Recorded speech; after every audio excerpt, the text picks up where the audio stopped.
வணக்கம் ஸ்டூடெண்ட்ஸ், நான் தான் உங்கள் மகா மேக்ஸ் கோச். நம்ம பார்க்க போகிற சம் பயிற்சி 1.3 வினாயன் 2.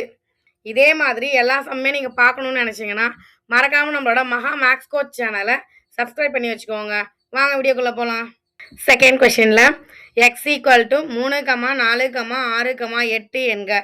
R equal to X F of x. X belongs to X.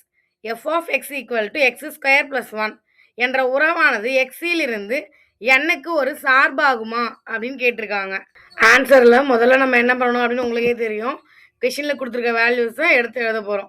So எப்போ நம்ம அதானே பண்ணுவோம், அதான் பண்ண போகிறோம். என்ன கொடுத்துருக்காங்க? எக்ஸ் ஈக்குவல் டு 3, 4, 6, 8 அப்படின்னு கொடுத்துருக்காங்க. அதுக்கப்புறமா R equal to X F of x.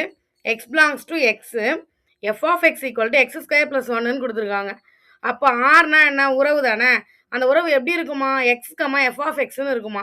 அப்போ எக்ஸோட வேல்யூஸ் நமக்கு கொடுத்துட்டாங்க. எக்ஸை நம்ம வச்சுக்கிட்டு எஃப் ஆஃப் எக்ஸ் நம்ம கண்டுபிடிக்கணும். கண்டுபிடிச்சிட்டு அதை நம்ம ஜோடியாக அது உறவுக்கு நம்ம எழுதணும் அப்படின்னா அதுதானே ஆறு. எழுதலாமா? அப்போ F of X equal to X square plus 1. இப்போ நம்ம எக்ஸுக்கு 3 அப்படின்னு கொடுத்தோம்னா F of 3 equal to 3 square plus 1 equal to 9 plus 1 equal to 10ன்னு வரும். F of 4 equal to 4 square பண்ணணும் ப்ளஸ் 1 ஈக்குவல் டு 4 ஸ்கொயர் பண்ணால் 16 ப்ளஸ் 1 ஈக்குவல் டு 17. எக்ஸுக்கு 6ன்னு கொடுத்தோம்னா F of 6 equal to 6 square plus 1 equal to 6 square பண்ணால் 36 plus 1 equal to 37 அப்படின்னு வரும். எஃப் ஆஃப் 8, ஸோ எக்ஸுக்கு 8ன்னு கொடுக்குறோம். ஈக்குவல் டு 8 ஸ்கொயர் பண்ணோம் அப்படின்னா plus 1 equal to 64 plus 1 equal to 65 அப்படின்னு கிடைக்குது. அப்போ ஆர் நம்ம எழுதிடலாம் இல்லையா? ஆர் எப்படி எழுதணும்னு கொடுத்துருந்தாங்க கொஷினில்? X F of x. அப்போ எக்ஸோட வேல்யூ கொடுத்துட்டு இருந்தாங்க. எஃப் ஆஃப் எக்ஸ் நம்ம கண்டுபிடிச்சிட்டோம். அப்போ அது ரெண்டு ஜோடியாக நம்ம எழுதணும் அப்படின்னா அது ஆர் கரெக்டாக. அப்போ தர்ஃபோர் எப்படி எழுதலாம்?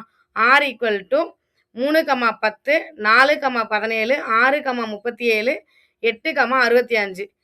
கொஷினில் என்ன கேட்டிருக்காங்கன்னா எக்ஸில் இருந்து எண்ணுக்கு ஆறுன்ற இந்த உறவு சார்பாகுமா அப்படின்னு நம்மளை கேட்டிருக்காங்க. சார்பு அப்படின்னா நம்ம ரெண்டு கண்டிஷன் பார்த்தோம். என்னென்ன கண்டிஷனு? எக்ஸில் இருக்கிற ஒவ்வொரு உறுப்புக்குமே எஃப் ஆஃப் எக்ஸில் நிழல் உரு இருக்கணும். இன்னொன்று, எக்ஸோட ஒவ்வொரு உறுப்புக்கும் எஃப் ஆஃப் எக்ஸில் ஒரே ஒரு நிழல் உரு தான் இருக்கணும். இது ரெண்டு கண்டிஷன் தானே வந்தது. இது சால்வ் பண்ணுதான்னு பார்க்கலாமா? இப்போது எக்ஸ்லேருந்து எண்ணுக்கு அப்படின்னு சொல்லும் போது இங்கே எஃப் ஆஃப் எக்ஸ் எழுதக்கூடாது. ஸோ எண்ணை தான் எழுதணும். எண்ணுன்னு சொல்லும் போது 1லேருந்து ஸ்டார்ட் ஆகும் இல்லையா? ஸோ கண்டினியூ போயிட்டே இருக்கும். இதில் வந்து நான் எக்ஸட்ரா போட்டு இடையில நம்ம கண்டுபிடிச்சோம். நமக்கு எக்ஸ்ன்னு சொல்லி ஒரு 4 வேல்யூ கொடுத்துருந்தாங்க இல்லையா? அதுக்கு கண்டுபிடிச்ச எஃப் ஆஃப் எக்ஸோட வேல்யூஸை மட்டும் கொடுத்துருக்கோம். அப்போ என்ன வரும்? 1, 2, 3, extra 10, extra 17, extra 37, extra 65, extra அப்படின்னு கொடுத்துருக்கோம். இது எண்ணெய். இப்போது இதில் என்ன கேட்டிருக்காங்கன்னா சார்பாகுமா அப்படின்னா நம்ம எக்ஸுக்கு ஒரு 4 வேல்யூ கொடுத்துருக்காங்க. அந்த வேல்யூக்கு நம்ம கண்டுபிடிச்சோம். அந்த ஒவ்வொரு வேல்யூக்குமே ஒயில் வந்து உறுப்பு இருக்குது. ஸோ மற்ற வேல்யூஸ் கொடுத்தாங்க அப்படின்னா அதுக்குமே அதோட நிழல் உரு இருக்கும் இல்லையா? அப்போது ஃபஸ்ட் கண்டிஷனை சால்வ் பண்ணிடுச்சு. செகண்ட் கண்டிஷன் என்னது? ஒவ்வொரு உறுப்புக்குமே ஒரே ஒரு நிழல் உரு தான் இருக்கணும். இப்போ 3க்கு ஒரே ஒரு நிழல் உரு 10 மட்டும் தானே வந்திருக்கு. அதே மாதிரி 4க்கும் 17 மட்டும்தான் வந்திருக்கு. 6க்கு 37 மட்டும்தான் வந்திருக்கு. 8க்கு 65 மட்டும்தான் வந்திருக்கு. அப்போ ரெண்டாவது கண்டிஷனையும் சால்வ் பண்ணிடுச்சு. அப்போ நம்ம என்ன சொல்லலாம்? எனவே ஆர் ஆனது எக்ஸிலிருந்து எண்ணுக்கு ஒரு சார்பாகும் அப்படின்னு சொல்லலாமா? இதில் ஏதாவது டவுட் இருந்துச்சு அப்படின்னா கமெண்ட்டில் கேளுங்க, நான் ஆன்சர் பண்ணுறேன். மறக்காமல் நம்ம சேனலை ஒரு லைக் பண்ணி சப்ஸ்கிரைப் பண்ணி வச்சுக்கோங்க. உங்கள் ஃப்ரெண்ட்ஸுக்கும் ஷேர் பண்ணுங்கள். Thank you students.